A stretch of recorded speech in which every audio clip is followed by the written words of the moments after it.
आईच्या डोळ्यासमोर मुलानं जीव दिला.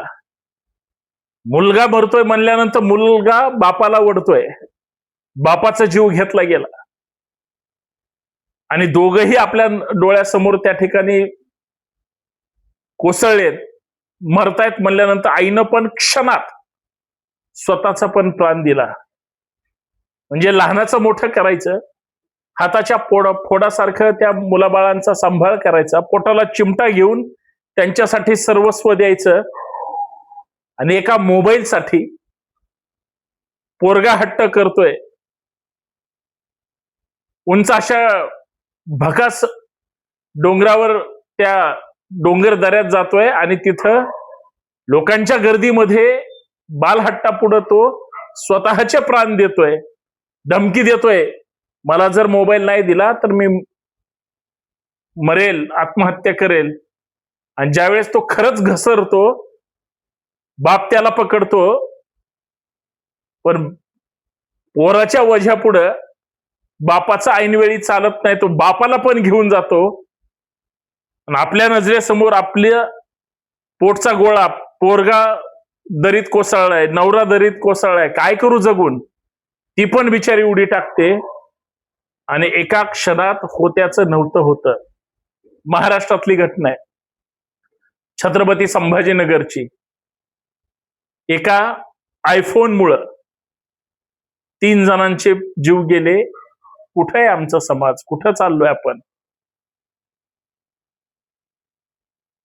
मला त्या पोराचं किंवा काय कुणाचं नाव कसं घ्यावं, काय घ्यावं हा प्रश्न आहे. पण ज्या पोरानं या पद्धतीचा, फक्त ही घटना संभाजीनगरची एवढं फक्त लक्षात ठेवा. मला सायकोलॉजी बद्दल चर्चा करायची आहे. मला का असं त्या मुलानं केलं असेल, या सगळ्या गोष्टी वेगळ्या पद्धतीनं मांडायच्यात. कदाचित तुम्हाला हा विषय फार गांभीर्यानं ऐकावंसं वाटेल, पण या गोष्टी समजून घ्या. म्हणून मी आपल्या समोर आलोय. मी पुण्यातून ऍडव्होकेट संतोष शिंदे, आपल्या बंडखोर नेता या हक्काच्या युट्यूब चॅनलवर मी आपल्या सर्वांचं मनपूर्वक स्वागत करतो. विनंती एवढीच आहे, हा व्हिडिओ शेवटपर्यंत पहा, जास्तीत जास्त शेअर करा, नवीन असाल तर बेल आयकॉन प्रेस करा, नोटिफिकेशन ऑल ठेवा. आज हा विषय आपल्या समोर मांडत असताना एक गोष्ट फक्त लक्षात ठेवा, प्रत्येकाच्या घरातली ही गोष्ट आहे, कहाणी आहे किंवा अवस्था आहे की आपण आपल्या मुलांवर किती प्रेम करतोय, किती लाड करतोय, त्यांना कसं हट्टी बनवतोय. आणि मुलाबाळांच्या हट्टापोटी आई वडील कुठल्याही थराला जाऊ शकतात, पण आई आईच असते, बाप बापच असतो. मुलांनी कितीही आई वडिलांना त्रास देण्याचा प्रयत्न केला किंवा हट्ट करण्याचा प्रयत्न केला, आई वडील एक वेळ पुरवतील, नाही पुरवता आलं तर ते सांगतील बाबा माझ्याच्याने जमणार नाही, पण त्याला घेऊन देतीलच. तरी सुद्धा मुलाला किंवा मुलीला आई वडिलांची किंमत नसते. त्यांनी हा व्हिडिओ गांभीर्यपूर्वक ऐकावा, एवढीच हात जोडून विनंती आहे. मोबाईलचं युग आहे, डिजिटल युग आहे, इंटरनेटचं युग आहे. स्मार्टफोन प्रत्येकाला हवाय. स्मार्टफोनच्या नादामध्ये तरुण तरुणाई विसरले, ज्येष्ठ आपल्या घरातल्या कुटुंबाला विसरतायत. जे कमवणारे आहेत ते त्या रीलच्या आणि या दुनियेमध्ये सगळे त्या मोबाईलशी चिटकून आहेत. ज्यांच्या हातात मोबाईल आहे आणि जो मोबाईलशी खेळतोय, शेजारी सोबत किंवा आपण कुठं आलोय, काय आलोय, याची कशाचीही म्हणजे तमातर नसते, भान सुद्धा राहत नाही, ही अवस्था आहे. पण मी छत्रपती संभाजीनगर अर्थात मराठवाड्यातल्या एका तरुणानं आपल्या आईवडिलांचा कसा जीव घेतला, स्वतःचा कसा जीव दिला, हे सांगत असतानाच सायकोलॉजी पण सांगण्याचा प्रयत्न करेल. एक मुलगा डिप्रेशन मध्ये असतो आणि 100% हा सुद्धा होताच. तो काहीतरी तणावात, दबावात होता किंवा त्याच्या डोक्यावर अशाच पद्धतीनं विचित्र परिणाम झालेला असावा. त्याला आयफोन पाहिजे होता. आई वडील म्हणले अरे नाही मी घेऊ शकत, किंवा थांब जरा घेऊन देतो, किंवा आज ना उद्या, काहीतरी कारण सांगून ते त्याला पुढे ढकलत होते. मुलगा नाराज झाला, तो थेट एका डोंगर सदृश्य परिस्थितीमध्ये दरीच्या तिथं जवळ उभा राहिला. आई वडील सुद्धा मागे गेले, सोबत असतील वगैरे वगैरे जे काय असेल ते. तिथला सीन असा आहे, मला आयफोन द्या अन्यथा मी आत्महत्या करेल. आई वडील गयावया करतायत. वडील म्हणतायत बाबा रे मी तुला एक काय 10-15 घेऊन देतो, पण तू चुकीचं काय करू नको. तो तसा तसा माग सरकत होता. पाय घसरेल अशी अवस्था होती. घसरला तर 500, 1000, 2000 मीटर तू खाली जाशील आणि तू राहणार नाही बाळा. तो म्हणला नाही. बरीच आसपासची लोक सुद्धा त्याला विनंती करत होती आणि शेवटी त्याचा क्षणात पाय घसरला. बाप जवळच होता, त्याला विनंती करत होता. अचानक बापाचा हात धरला. तो पडत असताना तो बापाला घेऊन पडला. आपला पोरगा पण दरीत कोसळतोय, नवरा पण कोसळतोय, हे आई म्हणणारी किंवा बायको म्हणणारी पाहत होती.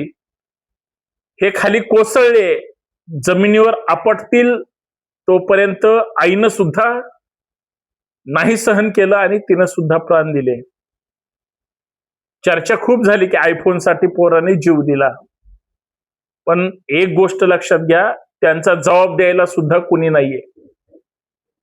त्यांचे काही पूर्वी वाद झाले होते का, किंवा खरंच हा काय फ्रस्ट्रेशन मध्ये होता का?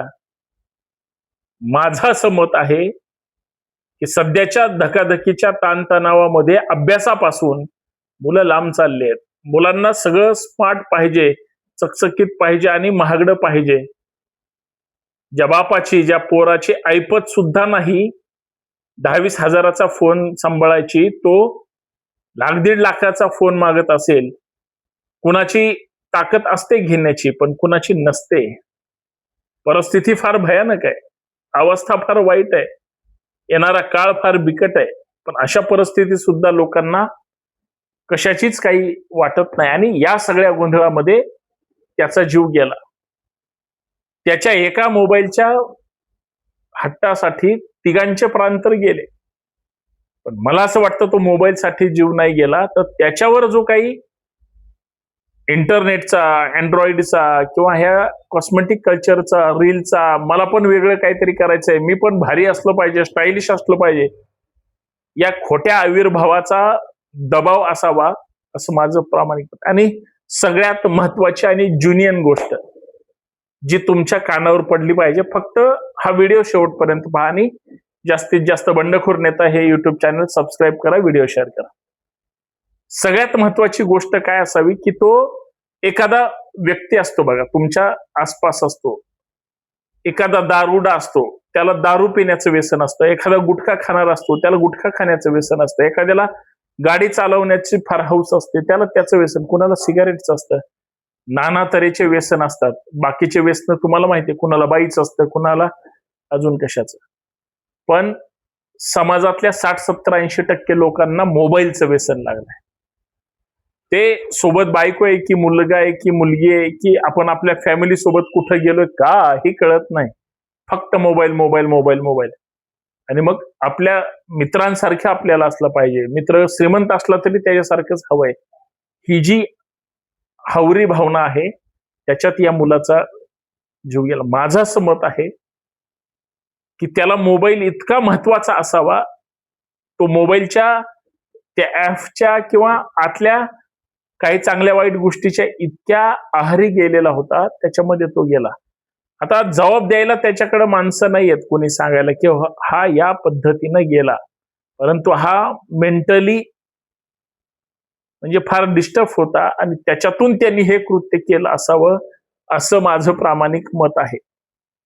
आणि हे वास्तव आहे, फक्त समजून घेतलं पाहिजे, त्या नजरेने पाहत आलं पाहिजे. कुठं चाललोय आपण, काय चाललंय महाराष्ट्रात, ही वस्तुस्थिती समजून.